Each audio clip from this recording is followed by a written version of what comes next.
Everyone, good morning. কেমন আছো তোমরা সবাই? আশা করছি তোমরা সবাই খুব ভালো আছো।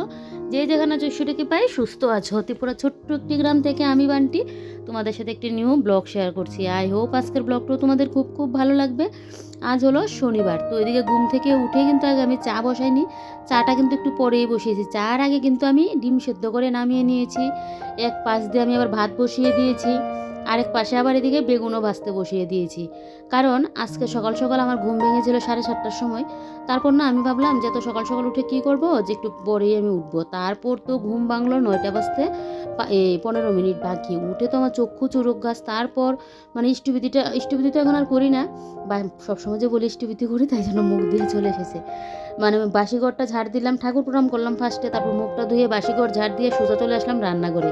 তোমাদের দাদাভাই মানে শুয়ে আছে এখন শুয়ে আছে না, মানে এখন উঠে গেছে। ওর জন্য চাটা করলাম। আমি আজকে আর চা খাবো না। মানে যখন আমি এসেছিলাম তখন তোমাদের দাদাভাই শুয়েছিল, তো আমি এদিকে তাড়াহুড়ো করে এসে না আগে যে ভাবলাম যে না রান্নাটা আগে বসাই, কারণ ও এখন উঠবে তো চাটা খাবে। ওর মানে যাবে বাথরুমে, তারপরে বলবে আমি স্নান করতে চলে যাই। স্নান করে এসে তো আর মানে লেট করবে না, ও দোকানে চলে যাবে। তখন আমার রান্না হওয়ার আর সময় মানে ইয়ে থাকে না। তো আমি ভাবলাম যে না আগে কাটাকুটিটা করে রান্নাটা বসিয়ে দিই, তারপর থেকে না হয় ক্যামেরাটা অন করব। মানে এতটা লেট হয়ে গেছে আজকে, জানো তো। ওই একবার ঘুম ভাঙার পর আবার শুলে না, এরকমটাই কিন্তু হয়। তো যাক, আজকে আমার ঘরে ডিম রান্না হবে। অনেকদিন যাবতে ভাবছি একটু ডিমের কারি রান্না করে খাবো, মানে করবো ভাবছি, করা আর হচ্ছে না। অথচ দেখো ডিম কিন্তু আমার ঘরেই রাখা। তো ফাইনালি আজকে ডিম এখানে নিয়ে নিচ্ছি। এখানে কিন্তু পোল্ট্রি মুরগির ডিমও আছে, আবার এখানে আবার মুরগির ডিমও আছে। দেশি মুরগির ডিমগুলো যে হয়, এগুলো তো আমাদের এখানে পাওয়াই যায় না। তো আমি আবার একটা ডিম এখান থেকে খেয়েছি। আজকে আমি চাটা খাইনি, আমার ভালো লাগছে না চা খেতে। তোমাদের দাদা ভাইকে শুধু চাটা করে দিলাম। এদিকে আমার উচ্ছে ভাজি হয়ে গেছে। বেগুনটাকে ভাজি করে নামিয়ে উচ্ছেটা ভাজি করে নিয়েছি। কালকেই তোমাদের দাদাভাই উচ্ছেগুলো এনে বলছে, আমি যেন ওকে মানে আজকের কথা বলছিল যেন ভাজি করে দিই। ওর নাকি খুব ইচ্ছে হচ্ছে উচ্ছে ভাজি খাওয়ার জন্য। আমি তো আবার উচ্ছে ভাজি একটু নামানোর আগে একটু ঘিটি দিয়ে করি, বেশ ভালোও লাগে খেতে। আর এতটাতে তো ভাব কিন্তু থাকেও না। যার যার মানে ইয়েটাতে মানে সেটা তো একটুখানি থাকবে, মানে উচ্ছেতে তো এটা তো থাকবে। তো একটু তো থাকবে, কিন্তু ওই যে আমি নুন মেখে রেখে দিয়ে আগে জলটা ফেলে তারপর ভাজি, অতটাও কিন্তু তেতোটা লাগে না। জানো তো, আমি আবার কোনো তেঁতুর না রস খেতে পারি না। এমনিতে দেখবে তেঁতুর আমি শাক করে দাও, ভাজি করে দাও, এটা আমি খেতে পারি, কিন্তু ওই যে রসটা আমি খেতে পারি না। আবার তোমাদের দাদা ভাইয়ের তেঁতু শাক ভাজি ওগুলো খাবে না, আবার রসটা সবাই আবার খেতে পারে। মানে দুজনের না দু রকম মুখের মানে স্বাদের ইয়ে। তো যাক, এদিকে আমি উচ্ছে আর বেগুন ভাজিটা করে নিয়েছি, আর ভাত তো হয়ে গেছে। এবারে সকালের মানে খাওয়ার আর চিন্তা ভাবনা নেই, একদম মানে খেতে পারবে। তোমাদের দাদাভাইও খেয়ে যেতে পারবে। এবারে গিয়ে মাথাটা যেন আমার একটু ঠান্ডা হলো। না হলে আজকে এই 9টার সময় ঘুম থেকে উঠে আমার তো পুরো মানে 15 মিনিট আগে উঠলাম বললাম, তো মুখ টুক ধুতে দিতে তো কত মানে কিছুটা সময় চলে গেল বলো। আজকে ঘুম থেকে উঠে দেখি 9টা বাজতে 15 মিনিট বাকি। সেই তো মানে চক্ষু যেন চরক গাছ। আর একবার কিন্তু ঘুম ভেঙেছিল 7:30টার সময়। তো ভাবলাম এত সকাল সকাল উঠে কী করব, সকালে তো তেমন কোনো কাজ থাকে না। আর তো উঠেই মানে ঠাকুরকে প্রণাম করে, আর এখন তো আর ইষ্টভূতি করি না যেহেতু শীত চলছে। তো মুখটা ধুলাম, বাসি করে ঝাড় দিয়ে,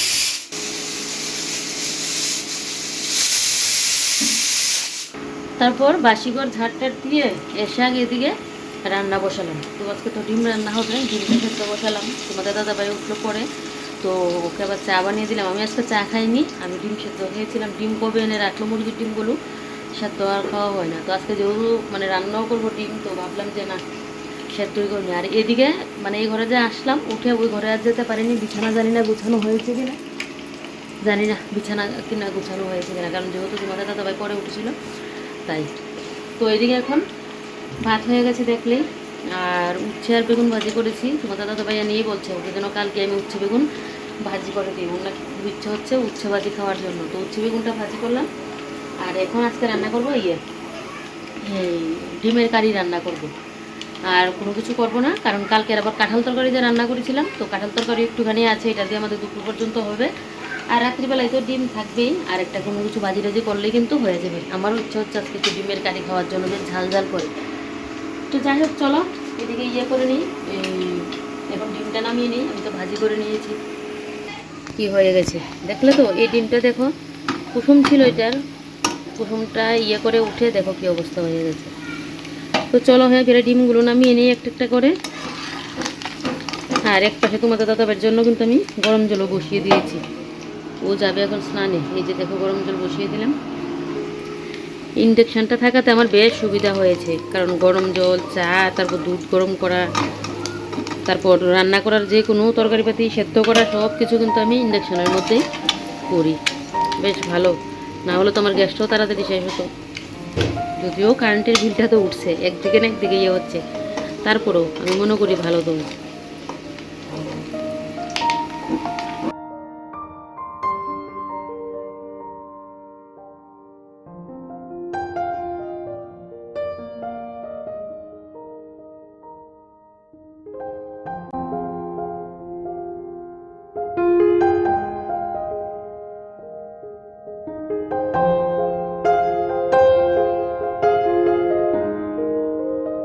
তবে হ্যাঁ, একটা কথা ঠিকই, সকাল সকাল যদি রান্না বান্না করা যায় দেখবে একদম মানে একটা বড় কাজ যেন শেষ হয়ে গেছে।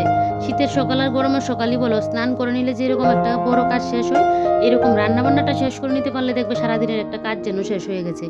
একদিকে তাড়াহুড়ো করে সকাল সকাল রান্নাটা বসিয়ে দেওয়াতে ভালোই হয়েছে, আমার রান্না বান্না আজকে সকাল সকাল কমপ্লিট। তো এখন আর অন্য কোনো কিছু করব না, কারণ আমার এদিকে আবার ওই ইয়ে আছে, কাঁঠালের তরকারি আছে কালকে রাত্রিবেলায়, তবে কিছু কিছু করতে লাগবেই। তো এদিকে আজকে ডিমের কারির লুকটা কীরকম হয়েছে অবশ্যই কমেন্ট করে বলবে। আর তোমাদের দাদাভাইকে তো খেতে দিয়ে দিয়েছিলাম, ও খাওয়া দাওয়া করে ও এদিকে এখন কিন্তু চলেও যাচ্ছে। তো আর আমি এদিকে এখন গ্যাস টেস মুছে পরিষ্কার করে নিচ্ছি। আমার আবার রান্না করার সাথে সাথেই না আমার গ্যাস টেস মুছে একদম পরিষ্কার করে নিতে লাগবে। আমার ওই রান্না করলাম এখন গ্যাস মুছবো আমি পরে, আমার ওইটা যেন ভালো লাগে না। রান্নাবান্না শেষ পরিষ্কার করে নেবো। আর এখন যদি আমি রান্নাবান্না এখন আমি পরেও আবার করতাম, তারপরে আমার গ্যাস মুছে পরিষ্কার করতেই হতো। আমার মানে গ্যাস না মুছলে যেন আমার ভালো লাগে না রান্না করার পর। এদিকে জানলাটাও মুছে নিয়েছি, আর এদিকে তো গ্যাস ট্যাস ভালো করে একদম মুছে ইয়ে করে নিয়েছি। দেখো মানে পুরনো হলেও কি হয়েছে, আমি যেহেতু একদম পরিষ্কার পরিচ্ছন্নভাবে রাখি, তাই জন্য কিন্তু সবসময় দেখবে আমার ঘর তো চকচকে থাকে আর জিনিসপত্র কিন্তু চকচকে থাকে। ওই যে বলে জিনিসপত্র যত্নের উপর তো নির্ভরশীল বলো, তো যত্নপাতি করলে দেখবে সব কিছুই কিন্তু একদম পরিষ্কার পরিচ্ছন্ন থাকবে আর ভালোও কিন্তু থাকে। তো এদিকে দেখো এবারে রান্নাবান্না কমপ্লিট। আর এদিকে আজকে তো বললামই অন্য কোনো কিছু করবো না, শুধু শুধু তো নষ্ট করে লাভ নেই বলো। মধ্যবিত্ত ঘরে একটু হিসেব করে চললেই কিন্তু ভালো। আমি মানে মধ্যবিত্ত ঘরে কীভাবে হিসেব করে চলি সেই ভিডিওটা কিন্তু আজকে তোমাদের সাথে আমি শেয়ার করছি। ওই যেরকম কালকে একটুখানি কাঁঠালের তরকারি আছে, ওইটা দিয়ে আমাদের দুপুরের একবেলা হয়ে যাবে। আর ডিম তো রান্না করেইছি, ডিমটা আমাদের মানে হয়ে যাবে দুপুর আর রাত্রিবেলায়। আর ইয়েটা করলাম উচ্ছে ভাজিটা সকালবেলা মানে লাগবে এটা। আর রাত্রিবেলায় একটা কোনো কিছু ভাজি টাজি করলেই হবে, ডিম যেহেতু থাকবে। তো সেইভাবে একটু বুদ্ধি করে চললেই না মধ্যবিত্ত সংসারে দেখবে কিছুটাও কিন্তু আয় করা যায়। আমি তো এইভাবেই চলি। এবার সেটাকে অনেকে কিপ্টোমও বলতে পারে, অনেকে ইয়ে বলে, তবে যার যার মানে স্বামীর অবস্থা বুঝে, যার যার সংসারের উন্নতির কথা ভেবে সে মানে সেইভাবেই কিন্তু বুঝে শুনে চলাটা আমি মনে করি উচিত। আমার বরমশাই কিন্তু মানে এনে দেবে আমাকে, আমি এখন ফ্রিজ ভর্তি সবজি নিয়ে আসলো, আমি এখন রান্না করলেও কিন্তু ও আমাকে কিছু বলবে না, বরঞ্চ আমাকে কিন্তু মাঝে মধ্যে বকাঝকা করে আমি কেন মানে এইভাবে মানে ইয়ে করছি না, বা আরও মানে ইয়ে করে রান্না করতে পারি, বা এটা এনে দেবে এটা এনে দেবে এরকম বলে। আমি ওকে বলি না না, মানে পুরুষ মানুষরা দেখবে সংসারের ইয়েটা কিন্তু অতটা বুঝে না, এটা মহিলাদেরই কিন্তু একটু বুদ্ধি করে চলতে হয়। তো আমার সংসারের ইয়েটা তো আমাকে বুঝতে লাগবে বলো। এখন আজকে আনলো, আমি সব কিছু আজকে খেয়ে নিলাম, কালকে আবার খাবোটা কি? এইভাবে করলে তো আর চলবে না বলো। টাকা রোজগার করাটা অনেকটা কষ্ট, তো হিসেব করে চলাটা হলো আমাদের উপরে, কিন্তু গৃহিণীদের উপরে কিন্তু ইয়েটা থাকে। পুরুষ মানুষরা তো বুঝবে না, এ নিয়ে দেবে। এখন আজকে আনলো বলে আমি আজকেই খেয়ে ফেললাম, সেটা আবার হবে না, আর এটা আমার ভালোও লাগে না। হিসেব করে আমার মানে বাপের বাড়িতেও দেখতাম হিসেব করে ইয়ে করে চলতো। তারপর আমার এখানে এসেও তোমার দাদা একটু ইয়ে ছিল, এখনও এরকমটাই আছে, ওকে আমি আজ অব্দিও মানে পারলাম না ইয়ে করতে। কিন্তু আমি হিসেব করেই চলি, কারণ হিসেবের মধ্যে থাকাই ভালো, হিসেব করে না চলা কিন্তু ভালো না, যেটা আমি মনে করি। মানে অযথা তো নষ্ট করে লাভ নেই বলো। তো যাক, এদিকে দেখো এবারে ঘরটা মুছে নিচ্ছি। আজকেও ফেনাইল দিয়েই না ঘরটা মুছি, অনেকদিন হয়ে গেল ঘরটা আর মোছা হচ্ছে না।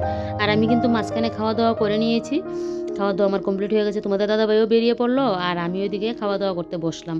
আমি তো আবার খেতে বসলে মোবাইল ঘাঁটতে ঘাঁটতে খাই, আর যদি রাত্রিবেলা আবার একসাথে বসে খাই, রাত্রিবেলায় আমাদের একসাথেই খাওয়া হয়। আর এখন দুপুরের খাবারটা কদিন যাবত একসাথে আর আমাদের হচ্ছে না। ওই রাত্রিবেলা খেতে বসলে তখন আর মোবাইল ঘাঁটি না, তখন তো তোমাদের দাদাভাই থাকে, কথা বলতে বলতে খেয়ে নিই। আর কদিন যাবত জানো তো আমার কী যেন হয়েছে, আমার যেন কোনো কিছু খেতেই যেন ভালো লাগে না। সকালের বারটা খেলে দুপুরের আর যেন আমার ইচ্ছেই হয় না। না আমার মানে একটা জিনিসের প্রতি যে একটা রুচি থাকবে যে এই জিনিসটা খাওয়ার ইচ্ছে হচ্ছে খাবো, মানে এরকম যেন আমার ইচ্ছেই হচ্ছে না কোনো জিনিস যে খাবো, ওইটা আমার ভালোই লাগছে না খেতে। মানে খেতে গেলেও যেন আমার মানে কষ্ট হচ্ছে, কেন জানি কীরকম মানে কী হয়েছে এটা বুঝতে পারছি না। এখন তো আবার গরম পড়ছে, তো এরকম গরমের সিজন আসলেও দেখবে এরকম কিন্তু হয়, চোখ জ্বালা করবে, হাত পা জ্বালা করবে, কোনো কিছু খেতে মন চাইবে না, টকটক জিনিস খাওয়ার ইচ্ছা হবে, এরকমটা কিন্তু গরম পড়লেও কিন্তু হয়। তো এদিকে দেখো পুরো ঘরটাই মুছে নিচ্ছি। আর এই জায়গাটা খালি করাতে বেশ সুবিধা হয়েছে জানো তো, আমি যে মশলা বাটতে রাখতে যাই এবার খুব সুন্দর করে মশলা এখানে কিন্তু বাটা যায়। আর এদিকে জানলাটাও আমার মানে ঠিকঠাক করে আমি মুছে ক্লিন করে রাখতে পারি, খুলতে পারি, গাছগুলোর মধ্যে ঠিকঠাক জল দিতে পারি। আগে তো এখানে মিটচিপটা থাকাতে আমার বেশ কিন্তু অসুবিধাই হতো। তো এদিকে দেখো পুরো ঘর আমি কিন্তু একদম মুছে এই ক্লিন করে নিয়েছি। এই যে দেখো পুরো ঘর আমার একদম মুছা হয়ে গেছে। এবার পাখাটা চালিয়ে দিতে লাগবে, পাখাটা এখনও চালাইনি, পাখাটা চালাতে লাগবে। আগেও ওই জায়গাটা মুছতে গিয়ে পাখাটা চালিয়ে দিতাম তাহলে ভালো ছিল, তো মনে তো আর নেই, এখন চালিয়ে দেবো। গরম হলে দেখবে আর পাখা চালাতে হয় না, তারপরও আমি পাখা চালিয়ে ঘরগুলো মুছি যাতে আমার জটাপট করে আমার ঘরগুলো না শুকিয়ে যায়। দেখি আজকে বেডরুমটাও মুছতে পারি কিনা ঠিক নেই এখনও, যদি মুছতে পারি তো মুছবো।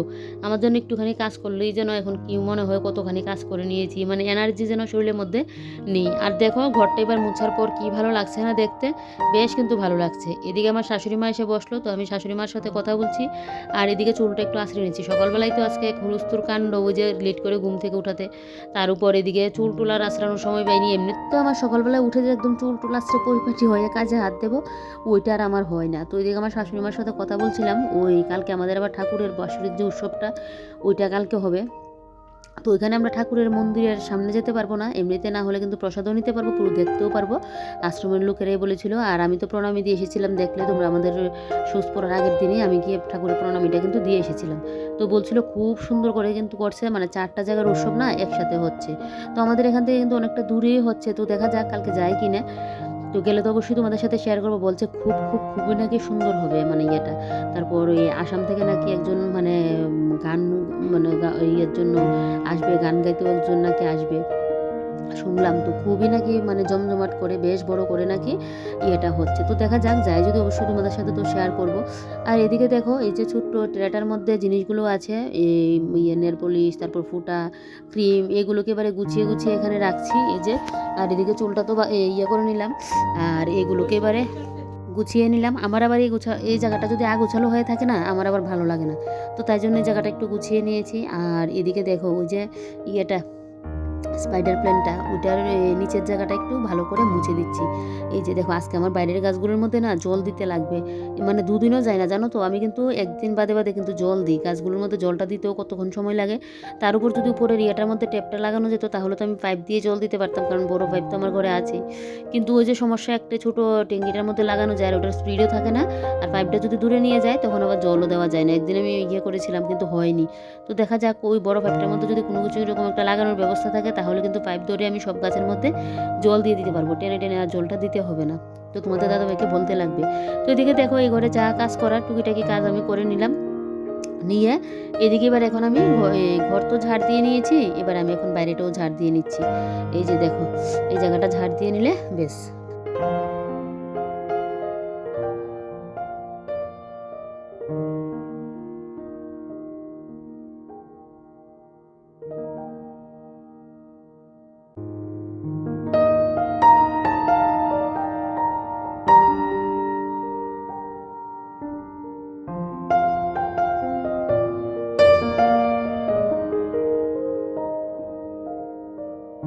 পড়তে না পড়তেই দেখবে এখন রোদটা যেন বেশিক্ষণ শরীরে আর লাগানো যায় না। এই একটুখানি সময় রোদ শরীরে লাগলেই না তারপরে যেন শরীরটা কীরকম একটা মেসমেস করে, বেশিক্ষণ লাগানো যায় না রোদটা। আর কদিন বাদে তো গরম যখন পড়বে বাপরে বাপ কী পরিমাণে রোদের তাপ থাকে, না ঘরে থাকা যায় না বাইরে থাকা যে অবস্থা, জুতোগুলো পর্যন্ত গরম হয়ে থাকে। এই জায়গাটা ঝাড়ুই দিতে পারি না, বিকেলের দিকে ঝাড়ু দিতে লাগে। এদিকে মানে গোলাপ গাছের যে ডালগুলোর মধ্যে ফুলগুলো একদম ইয়ে হয়ে গেছে, এই ডালগুলো একটু কাটিং করে দিচ্ছি। আগে আমি কাটতাম না, শুনেছি এরকম কাটিং করে দিলে নাকি খুব ভালো। তো দেখো বেশ কিন্তু ভালোই বছরে ফুল দিচ্ছে গোলাপ গাছটার মধ্যে, বেশি তো আর বড় হতে পারে না, আমি তো কাটিং করে দিই তো তাই, কিন্তু বেশ কিন্তু এবার ভালো ফুল দিচ্ছে। তো চলো এবারে গাছগুলোর মধ্যে জল দিয়ে দিই। এই যে দেখো আমার বেগুন গাছগুলো যে বেশ কিন্তু ভালোই এখন হয়েছে। কদিন যাবৎ এই মাটিগুলোকে একটু কুড়িয়ে সার দেওয়ার আর আমার যেন সময়টা আমি পাচ্ছি না, সময় পাচ্ছি কিন্তু এনার্জি নেই শরীরে। আর এনার্জি না থাকলে দেখবে কোনো কাজ করেই শান্তি নেই। আর এখন জলটা এখন না দিলে না হবে, একদম পুরো শুকিয়ে শুকিয়ে আছে। তো তাই জন্য কিন্তু জলটা দিচ্ছি। পরশুদিন কিন্তু আমি জল দিয়েছিলাম, মাঝে একদিন বাদ দিয়ে তারপর জলটা দিই। তার উপরে যদি পাইপটা লাগিয়ে দিতে পারতাম তাহলে তো অসুবিধা নেই, কিন্তু ওই যে পাইপ টেনে এনে ওই সামনে বালতির মধ্যে দিয়ে তারপর কিন্তু আমি জলটা ইয়ে করছি। বারবার কিন্তু আমি বাথরুমে কিন্তু যাচ্ছি না। তো এদিকে দেখো এই যে এবার সমস্ত গাছের মধ্যে দিয়ে দিচ্ছি। আর কিছু গাছ আমি কতদিন আগে লাগিয়েছিলাম বাড়ির গাছের মানে ফুল গাছের ঢালেই, তো ওইগুলো মনে হচ্ছে না হবে, একদম পুরো শুকিয়ে গেছে। বৃষ্টির দিনে দেখবে মাটি নরম হয়ে থাকে, তুমি যেদিকে ঢাল ভেঙে গুঁজে দেবে সেদিকেই গাছ হয়ে যায়। আমি তো বৃষ্টি বলো শীত বলো সবসময় এরকম করি, তো ডাল যেখানে গুঁজে দেবে সেখানে যেন হয়ে যায়। আর এখন যে লাগিয়েছি দেখো একদম পুরো শুকিয়ে শুকিয়ে যেন আছে, তারপরেও লাগিয়ে দিয়েছি। আমার যেন ডাল ডুল ফেলতে না মায়া লাগে যে কোনো জিনিসেই। এবার আমার জামা কাপড় বলো বা ঘরের জিনিসে বলো, কোনো জিনিস একদম নষ্ট না হয়ে গেলে আমার ফেলতে গেলে যেন মায়া হয়। আর এগুলোকে তো হেলাঞ্চা না কেলাঞ্চা ফুল যেন বলে, ওই যে লাল লাল ফুটে আছে, এগুলো কিন্তু আর অনেকগুলো গাছ ছিল, এগুলো আবার একটা গাছ থাকলে অনেকগুলো হয়ে যায়। তো এগুলো আর মানে রাখলাম না আমি, ওই এটার মধ্যে আছে, আর একটা জায়গার মধ্যে 2টা গাছ আছে, আর বাদ বাকিগুলো আগে একবার তুলে ফেলে দিয়েছি। অতগুলো গাছ তো থেকে লাভ নেই বলো, আর যেহেতু ছোটো জায়গার মধ্যে একটার গুঁড়ায় আরেকটা গাছ লাগিয়ে দিই, বেশি আর হতেও পারে না। ওই যে এখানে বেগুন গাছটা, ওই বেগুন গাছের গোড়ায় কিন্তু 2 রকমের ফুল গাছ লাগানো, তাহলে বুঝো তো বেগুন তো আর সবসময় থাকবে না, বেগুনটা ধরা শেষ হয়ে গেলে আবার ফুলগুলো হতে পারবে। তাই জন্য আমি ফুল গাছ না এইভাবে কিন্তু লাগিয়ে দিই। তো এই সাইডের জল তো ওইদিকে দেওয়া হয়ে গেছে, আর একটা সাইড দিয়ে রয়েছে, এবার এই পাশটার মধ্যে জলটা দিয়ে দিচ্ছি। আমার যে রান্নাঘরের সামনে যে টবগুলো রাখা ওইগুলোর মধ্যেও জলটা দিতে লাগবে। এগুলো ওই যে একটা লম্বা হলুদ কালারের গাছ, ওইটা তো আমি কিনে এনেছিলাম 50 টাকা না 60 টাকা মনে হয় নিয়েছিল। আরেকটা নিয়েছিলাম এই স্নেক প্ল্যান্টের ছোটো যে ইয়েটা, বেবি স্নেক প্ল্যান্ট মনে হয়, ওইটা তো আর টিকাতেই পারলাম না, কেন যেন মানে একদম পুরো নষ্ট হয়ে গিয়েছিল, বুঝে উঠতে পারলাম না। সেদিন বাজারে গিয়ে দেখেছিলাম, কিন্তু আর মানে টাকাটা দিয়ে আনবো আবারও যদি নষ্ট হয়ে যায়, তাই তো সেই ভয়ে না আর আনিনি। আর ওই গাছটা তো টিকেছে, ওই গাছটা করে দিয়েছি, লাগিয়ে দিয়েছি। আর এদিকে দেখো এবার এই সেটের গাছগুলোর মধ্যে জল দিয়ে দিচ্ছি। কদিন বাদে আবার মানে বৃষ্টি দিলে তখন দেখবো অটোমেটিকলি কিন্তু গাছগুলো গ্রো করবে। যতই আমরা হাতে জল দিই না কেন, বৃষ্টির জল পড়লে যেন গাছগুলোর মধ্যে আলাদাই একটা এনার্জি পাওয়া যায়। তো এই সাইডের গাছগুলোর মধ্যে জল দিলাম, আর জুতোটার মধ্যে আমার পায়ের আবার ভালোটা লাগলো, তাই জন্য জুতোটাও কিন্তু এদিকে ধুয়ে দিলাম। এবারে ওই পাশের গাছগুলোর মধ্যে জল দিয়ে দিচ্ছি। আমি যেদিনই জল দিই সমস্ত গাছের মধ্যে একদিনই জল দিই। আর দেখো আজকে গাছে গাছে ফুলও ফুটে আছে, আবার কয়েকটা গাছের মধ্যে পুরনো ফুলে আমার মানে বাড়িতে আছে, তোমরা দেখেওছো ভিডিওতে, কিন্তু এই গাছগুলো নতুন লাগানোর পর এখন আবার কলিও আসছে। আর এখন তো ফুল ফুটলেও পুজো তো আর লাগবে না, এমনিতেই গাছে কিন্তু বেশ কয়েকটা কিন্তু ফুল এখনও ফুটছে। তো এদিকে দেখো সব গাছের মধ্যে আমার জল দেওয়া হয়ে গেছে, এবারে এসে বাথরুমটা একটু ক্লিন করে নিচ্ছি। যেহেতু পাইপটা লাগিয়ে ওই জল করেছিলাম, আর বালতিটা যেহেতু মাটির মধ্যে রাখলাম, বালিও হয়েছে, এমনিতেও বাথরুমটা একটু বালি টেলে হয়ে নোংরা হয়ে আছে, তো তার জন্য ভাবলাম যে বাথরুমটা একটু ক্লিনই করে দিই। অতটাও নোংরা না, না হলে তো বেশি নোংরা হলে আমি স্রাব টাপ নিয়ে ব্লিচিং পাউডার দিয়ে পরিষ্কার করি, তো তাই জন্য এমনিতে জল ঢেলে ঢেলে না ঝাড়ুটা দিয়ে পরিষ্কার করে নিচ্ছে। আমার বাথরুমের মধ্যে আবার বালি টালি থাকলে ওই বসে স্নান টান করতে গেলে না অসুবিধা হয়। শীতকালে বলে তো মানে স্নানটা তাড়াতাড়ি করে নিয়ে, গরমকাল হলে তো একটু সময় লাগে, আস্তে ধীরে করে বসে বসে স্নানটা করতে পারি। শীতকালে তো জল বেশি শরীরে লাগাতে পারি না। এদিকে আবার গরম জলটা কিন্তু আমি বসিয়ে এসেছি, মানে গরম জলটা এদিকে আমার হয়েও গেছে মনে হচ্ছে। তো এদিকে দেখো বাথরুম কিন্তু আমার ক্লিন করা হয়ে গেছে। এবারে এখন আমি কিন্তু গরম জলটা নিয়ে নেব। আর এই মুহূর্তে এখন যে আমি ঝাড়ুটা উপরে উঠালাম, এটা কিন্তু থাম্বেলের জন্য কিন্তু আমি নিয়েছিলাম। তো যাই হোক, এদিকে দেখো কম সময়ের মধ্যে আমার বাথরুমও ক্লিন হয়ে গেছে, কারণ ডিপ ক্লিন তো আর করতে হয়নি। ডিপ ক্লিন বলতে ওই পরিষ্কার আছে বলে, তাই জন্য কিন্তু আর অতটা আমার ওই স্রাব টাপ দিয়ে যে ক্লিন করি মোছামাছি করে ওইটা করতে হয়নি। কারণ এটা কিন্তু 1-2 সপ্তাহ আগে একবার তোমাদের দাদাভাই করে দিয়েছিল, 2-3 সপ্তাহ হয়ে যাবে, মঙ্গলবার ছিল, তোমাদের দাদাভাই বাড়িতে করে দিয়েছিল। এবার আমার গরম জলও তো নেওয়া হয়ে গেছে, এবারে যাই আমি স্নানে। আর দেখ ভয়েস ওভার দিয়ে আবার একটা কাজের জন্য উঠে গিয়েছিলাম, আর তারপর আবার এসে কিন্তু ভয়েস ওভারটা দিচ্ছি। ভিডিও এডিটিং করতে গেলে একবারে ভয়েস ওভারটা দিলে দেখবে ঠিকঠাক হয়, আবার মাঝখানে উঠতে হলে ভালো লাগে না। তো এদিকে দেখো স্নান টান করে তো চলে আসলাম, এবারে কাপড়গুলো কেচে দিচ্ছি। তোমাদের দাদাবারও প্যান্ট ট্যান্ট আছে, আর আমার জামা কাপড়গুলো আমি হাতেই কেচে দিতাম, মানে ডেলি তো আমার প্রত্যেক দিন আমার কাপড় চোপড়ের মধ্যে আমি স্রাব টাপ দিই না, প্রত্যেক দিন দিই না, আমি নোংরা হলে কিন্তু দিই। অযথা জিনিস তো নষ্ট করে লাভ নেই বলো। আর আমি একটু হিসেব করেই চলি, বললাম তোমাদেরকে যতটুকু করার, তা বললে যে অতিরিক্ত করি তাও কিন্তু না। আর তোমাদের দাদাবার যেহেতু শার্ট প্যান্ট এখানে দিয়েছি ময়লা হয়েছে, তাই জন্য ভাবলাম যে আমার কাপড়গুলো দিয়ে দিই, আর হাতে গেছে লাভ নেই। তো এদিকে দেখো আর একবার জানো তো মেশিনে একবার কাপড় চোপড় ধুলে কী হয়, আর হাতে যে কাপড় ধোয়ার মানে এটা যেন আর থাকে না, এনার্জি থাকে না, যেন হাত দিয়ে কাচতে গেলেও যেন তখন মানে ইচ্ছে আর হয় না। তো যাক, এদিকে করছি আমি তো মাঝে মধ্যে হাত দিয়ে তো কাচি, তোমরা দেখোই। তো এদিকে মেশিনের কাপড়গুলো দিয়ে এবারে চলে আসলাম এই ঘরে। এসে এবারে দেখো আমি এখন মুখটার মধ্যে একটু ক্রিম লাগিয়ে নিচ্ছি, কারণ শীতকাল তো, শীত তো এখন আমাদের পুরোপুরি ঠাটা বলে যায়নি, তাই জন্য মুখে একটু ক্রিম লাগাতে হয়, না হলে যেন শরীরটা মানে কীরকম লাগে। তো ভাবছি চুলটা কবে একটু কাটিং করব, চুলটা বেশ বড় হয়ে গেছে না, তবে এখন না, আর একটু গরমটা আরও পড়ুক তারপর গিয়ে করব। এখন আবার কাটিং করলে না চুলটা তাড়াতাড়ি আমার বেড়ে যায়, তো আবার সে গরম আস্তে আস্তে চুলটা বেরিয়ে যাবে, তাই জন্য ভাবলাম কদিন বাদেই করি। আজকে আর শরীরের মধ্যে লোশন দিচ্ছি না, লোশন দিয়ে যেন আমি শরীরে মানে মানে আমার ভালো লাগে না লোশনটা দিয়ে, এতদিন যাবত লোশনই দিচ্ছিলাম, মানে সেই একটা মানে নিজের মন মতো যেন হয় না, তাই জন্য আজকে তেলের গুঁড়োটা করে নিলাম, এখন তেলটাই দিচ্ছি শরীরে। কাপড় চোপড়গুলো টাল করে রাখলাম, কারণ এগুলো পুরোপুরি শুকায়নি, কালকে একটুখানি রোদে দিতে লাগবে, যেহেতু আমি বিকেল করে ধুয়েছিলাম তাই জন্য এইভাবেই রেখে দিয়েছি। গুছাতে তো আর হবে না, যেহেতু কালকে রোদে দেবো। আর এখন ঘড়িতে বাজে ঠিক 5টা, 5 এখনও বাজেনি। তো 5টা এখন বাজে। দুপুরের খাওয়া দাওয়া কমপ্লিট, বিকেলের কাজকর্ম, ঘরটর ঝাড় দেওয়া, সমস্ত কিছুই কিন্তু কমপ্লিট করে নিয়েছি। তো এখন তেমন আর কাজ নেই, এখন দিলাম ভিডিওর আমি ভয়েস। আর এদিকে ভিডিওর ভয়েস দিতে গিয়ে দেখি ভিডিওটা যেন বেশ ছোট হয়েছে আজকে। তো এদিকে ভিডিও শেষও করা হয়নি, এদিকে আবার ভিডিও শেষও করতে লাগবে। তো দুপুরের দিকে শুয়েছিলাম, আজকে মোবাইলের কাজও কিন্তু আমি দুপুরের দিকে করিনি। তো বসে বসেই কাটাচ্ছি। আর দেখো আমার এই ঘরে কতগুলো জলের বোতল যে রাখা, এখানে একটা, ওইখানে 2টা, কতগুলো জলের বোতল যেখানে আমার রাখা। তো এখন বাইরে গিয়ে একটু হাঁটাহুটি করবো, একটু বাদে। এখন তো আর সন্ধ্যার কাজ তো আর নেই, ওই একটুখানি এমনিতেই ঘরে একটা ধূপকাঠি জ্বালিয়ে রাখি, বেশ অতটুকুই। তোমাদের দাদাভাইকে বলবো কর্পূর আনতে, কর্পূর তো এটার মতো অনেকদিন যাবত কর্পূর জ্বালাতে পারছি না, এখন জ্বালাবো কিনা বুঝতে পারছি না, না হয় এখন জ্বালাবোই না, যাক কটা দিন তারপর। তো যাই হোক, চলো আজকের ব্লগটা আমি দিয়ে শেষ করছি, আমি কথা বলেই শেষ করছি। অন্য সময় তো ওই যে ভয়েস ওভার দিয়ে কিন্তু আমি শেষ করি। তো চলো আজকের ব্লগটা এখানে শেষ করি। তোমরা সবাই ভালো থেকো, সুস্থ থেকো, সাবধানে থেকো। ভিডিওটা ভালো লাগলে লাইক কমেন্ট আর শেয়ার করতে ভুলো না। তো চলো আজকের মতো বাই বাই, কালকে আবার নেক্সট ব্লগে দেখা হচ্ছে।